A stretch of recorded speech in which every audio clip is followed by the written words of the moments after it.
is the third stage of Rallye Morocco. This leg is a bit shorter than the day before, 317 kilometers, 289 kilometers special stage. And this time the route for cars and motor will be 100% different.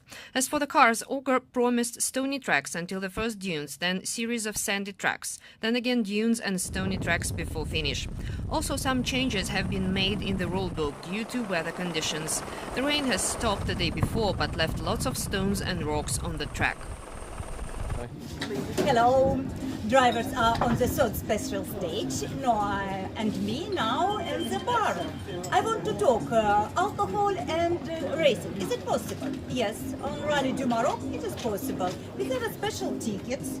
This one for food and this one for drinks. For 3 tickets I can order Coca-Cola or water, for 5 beer and for 12 vodka. 1 Coca-Cola, please. Merci beaucoup. Morocco is a Muslim country, so it is not that easy to get alcohol there, but it is not impossible, like in some other countries that have more strict rules. No, you can't just go to the nearest shop in Morocco and buy a bottle of red. However, around touristic spots, you will not have much trouble to find some. Stores, bars, restaurants, etc. have to pay quite high taxes to sell alcohol. As well, they have to have special authorization. There are local beers in Morocco. The country is also producing wine. They say you can even find some really good wine. Now about being drunk in public places. You'd better not. If you want to get trashed, do it at your hotel's bar. Leg 3 of Rallye Morocco and first stage victory for freshly crowned World Cup winner Kuba Przygonski. We are so happy that it was so good stage for us. We were following Nasser and he was opening the stage and he helped a lot, but we are happy that we are leading this stage, and it's good because here are all the fastest drivers and we can keep the rhythm. It was a good stage. Normally we win the stage. First win for us this week. Depends what Bernard is doing and Janil, but we do good. It was very tricky navigation. 2-3 points were really difficult. We had to look for the point, but we were 3 cars together, Nasser, we and Cyril. Sometimes Cyril took the wrong way and get lost, and sometimes we took a little bit wrong, and it was we knew it was going to be tricky navigation, and it was. So, but in the end we did very well, and from the moment we were out of the navigation difficult part, we started to control together with Nasser, and we drove together to the finish. So, tactic game, but a nice result. I'm happy. Castera has a big box full of tricks, and he's taking every day a lot of tricks out of this box. I would make the road book probably in the same kind, because it's really, you see, it's somebody who knows what is rallying who made the road book, and I like it. I like it a lot. The pole was followed by Nasser Al-Attiyah at 3 minutes 20 seconds. Great performance again from Toyota Yassir Seadan. The Saudi driver clocked the 3rd time today, but his gap to the stage winner was 13 minutes due to the 3 punctures and missing 6th gear. Not too enjoyable day for Martin Prokop. His Ford performed flawlessly, but the crew encountered some problem with the navigation that was reported to be very tricky once again by almost all competitors. Stage today was great. We did a very good job. It was really difficult for navigation. Navigation was very bad today. Yeah, especially for us. We don't used to be in the 3rd or 4th position. Everybody was lost, even Nasser and Jacob. We saw lots of best, but we trust ourselves, and Alex did a very good job. So we finished in that position. Also, we have 2 punctures. The 3rd was before the finish. 3 puncture actually. And before the finish, 50 kilo, we broke the 6th gear. So we tried to drive safe only until 5th. So just to finish the rally, and we're glad that we finished and the car here. Yeah, this stage was pretty tricky or pretty difficult because it was a very slow one and rocky. So the speed or the rhythm was very difficult and not enjoyable. So for us the stage was not running well, but we didn't get stuck. We just had a problem with navigation. We were a little bit losing always and coming back to the correct way. So It was not a career stage for us, so I'm happy to be here, but I'm not happy with the stage. So I hope that tomorrow we will improve a little bit and we will be back on the speed what we had on the first 3 days. So that's the aim what we have to do. So yeah, the car is in one piece. So for this we have to be happy because the road is really stony and really destroyed, and the car you feel a lot of impacts from the stone. So happy to have a car in one piece like this. Yeah, nothing happened. It's still from Poland. It's a broken finger, so I can drive with it, but it hurts a little bit. And today we had one big moment. We fall to the river and the car stopped. So I destroyed it a little bit again. So it hurts a bit.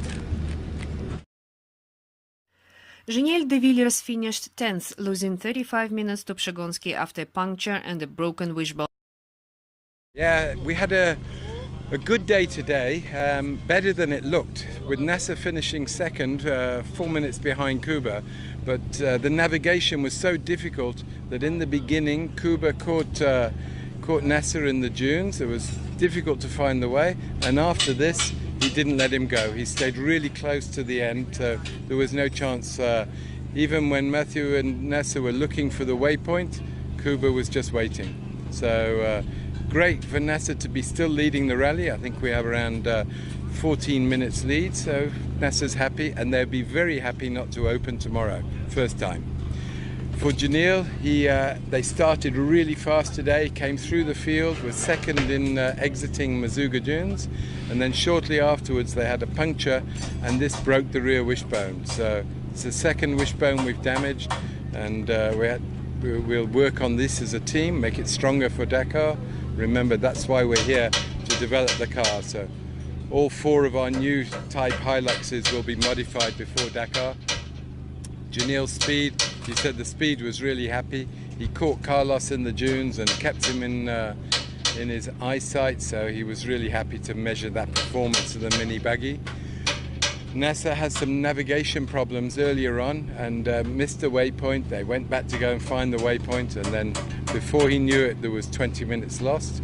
Then he stopped with Janil with the broken wishbone. They asked if they could help, and this cost them more time. So after this they came to the end with no trouble.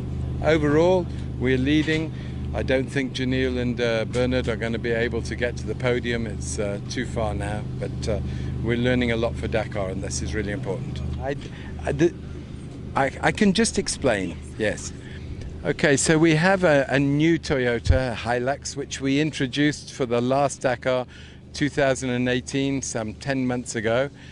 There are many changes compared to the Hilux on the inside. From the outside the cars look very similar, only with a different front grille and front fender to allow the air to come out a little bit easier from the radiators. But under the skin, inside, the car is completely different. The engine is moved into the middle. The suspension geometry is completely different and new.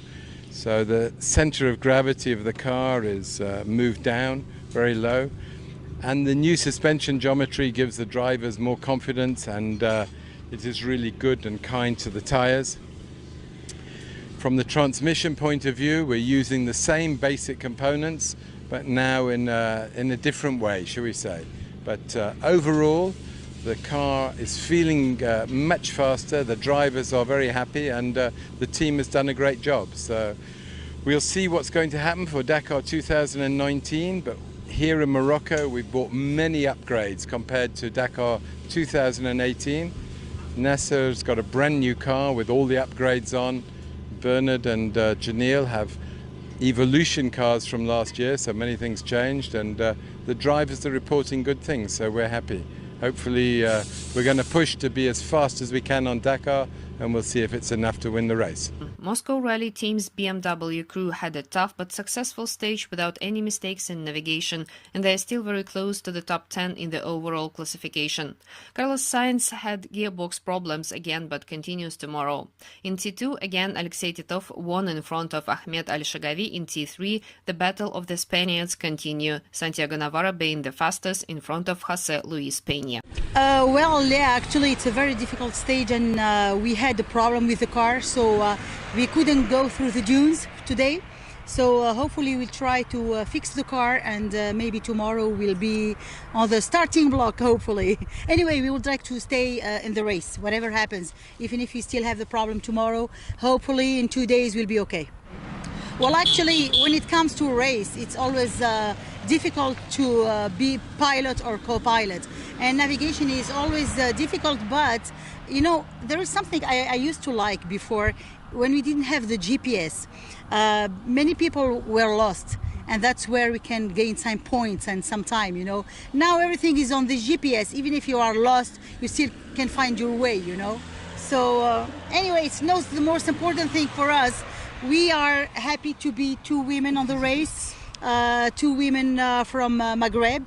I'm from Tunisia, she's from Morocco.